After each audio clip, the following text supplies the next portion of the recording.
Kamusta sa lahat at welcome back sa channel. Sa ating Python tutorial ngayon, pag-aaralan natin ang ilan sa mga pangunahing kaalaman tungkol sa variable, data type, at basic input-output. Kung bago ka sa Python, tamang-tama ang video na to para panimula sa matatag na pundasyon ng programming. Kaya simulan na natin. Bago tayo magsimula, ipinapalagay ko na mayroon ka na nakasetup at gumaganang Python environment. Kung wala pa, naglagay ako ng link ng aking tutorial sa description sa baba tungkol sa kung paano mag-setup ng Miniconda. Ngayong nabanggit ko na ang tungkol sa setup, balik tayo sa ating paksa. May dalawang pangunahing paraan kung paano mo mapapagana o masusubok ang iyong Python code gamit ang iyong computer. Sa pamamagitan ng paggawa ng py file o sa pamamagitan ng paggamit ng Python Interactive Console. Kung masibig mong gumamit ng online tools, maaari ring gamitin ang JDoodle. Matatagpuan sa description ang link. Para sa tutorial ngayon ay gagamit tayo ng Python Interactive Console. Magbukas lang ng terminal o command prompt. I-type ang Python at maaari mo nang i-type at subukan ang iyong code ng direkta sa shell ng Python. Magsimula tayo sa mga variable. Sa programming, ang mga variable ay parang mga storage container kung saan maaari tayong maglagay ng data. Isipin ang mga ito bilang may label ng mga kahon kung saan natin inilalagay ang ating data at ma-access natin ang data na yon anumang oras na kailangan natin ito. Sa halimbawang ito, age ang variable at inilalagay natin dito ang value na 25. Ngayon, kung gusto natin gamitin ang value na 25, tatawagin na lang natin ang variable na age. Susunod, pag-usapan natin ang tungkol sa mga data types.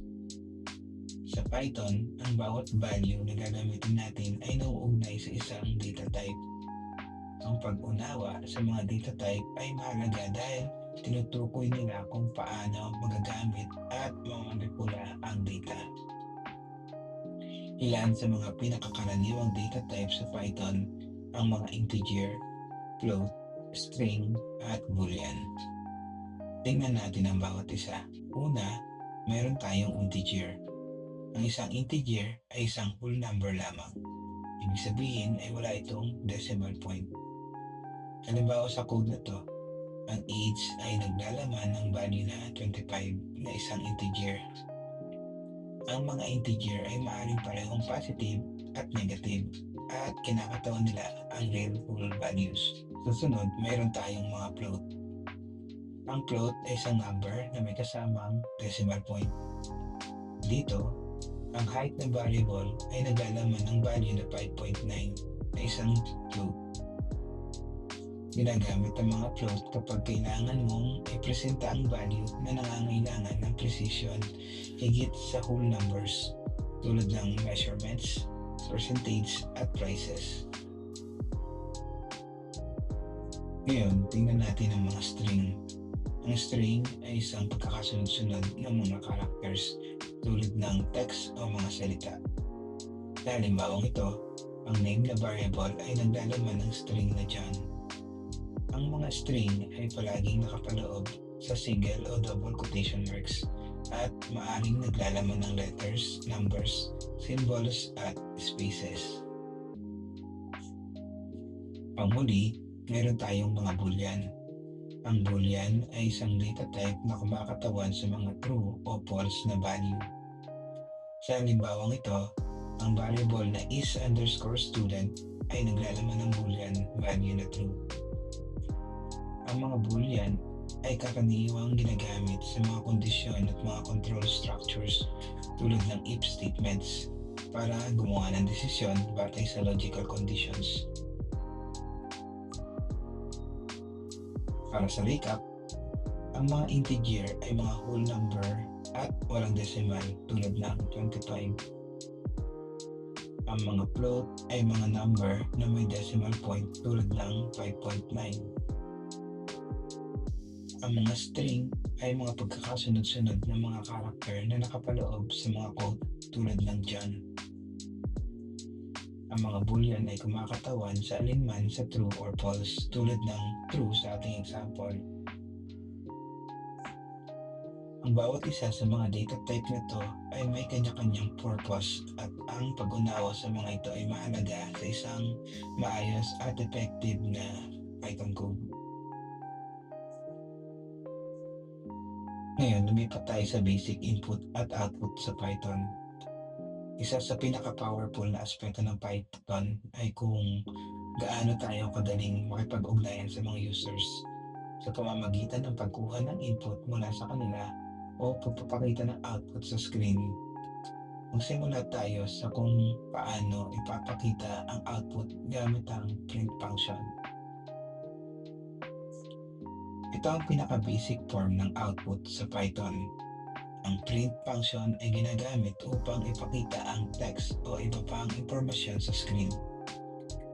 Sa halimbawang ito, kapag pinatakbo natin ang code na ito, ang string na hello world ay ipiprint sa screen. Ang print function ay mahalaga para sa pagdebug, pagpapakita ng mga result o simpleng pakikipag-ugnayan sa user. Ngayon, pag-usapan natin ang tungkol sa input. Para makakuha ng input mula sa user, ginagamit natin ang input function.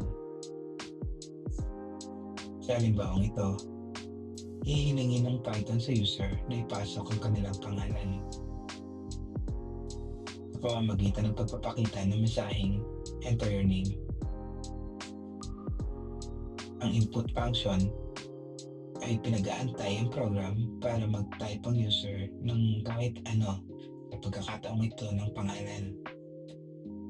Pag naipasok na ng user ang kanilang pangalan, ito ay ipapasa sa variable na name at pagkatapos ay magpiprint ng personalized na pagbati sa kabit ang kanilang name gamit ang print function. Kung ang name ay Alice, ang output ay magiging hello Alice.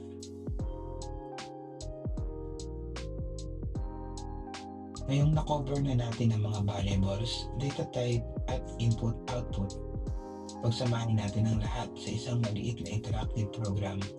Ngunit sa pagkakataong ito, sa halip na gamitin ng interactive console, gagawa tayo ng .py file na siyang karaniwang paraan sa pagsulat ng Python program. Sa code na ito, ginamit muna natin ang input function upang tanungin ang user para sa kanilang name, age, at height. Tapos, ay gagamitin natin ang int function upang i-convert ang age ng user mula sa isang string patungo sa integer. At ang float function upang i-convert ang kanilang height na isang string patungo sa isang floating point na number. Sa panghuli, ginamit natin ang print function upang ipakita ang mensahe na kinabibilangan ng mga input ng user. Ang mensahe ay naka-format gamit ang f-strings na dahilan para makapagpasok ng variable sa loob ng isang string. Kaya kung ang user ay nag-input ng Alice para sa name, 25 para sa age, at 1.75 para sa height, ang magiging output ay hello Alice, you are 25 years old and 1.75 meters tall. Pinagsama-sama natin sa maiksing program na ito ang lahat ng natutunan natin sa ngayon, mga variable, type of data, input at output. Ito isang mahusay na paraan para sanayin kung paanong nakipag-ugnayan ng Python sa mga user ng simple ngunit epektibong paraan. At yun na para sa tutorial ngayon sa mga variable, data type at basic input-output sa Python. Sana nakatulong ito sa inyo na mapagsimula sa mga pangunahing kalaman. Kung nakita mong kapakipakinabang ang video na to, huwag kalimutang pindutin ang like button at kung gusto mong makakita ng higit pang mga tutorials sa Python na Tagalog, graduhin mag-subscribe sa channel. Sa susunod na video, tatalakayin natin ang iba pang mga basic hanggang makarating sa mas advanced na mga paksa. Kaya manatiling nakatutok. Salamat sa panonood at maligayang pag-code.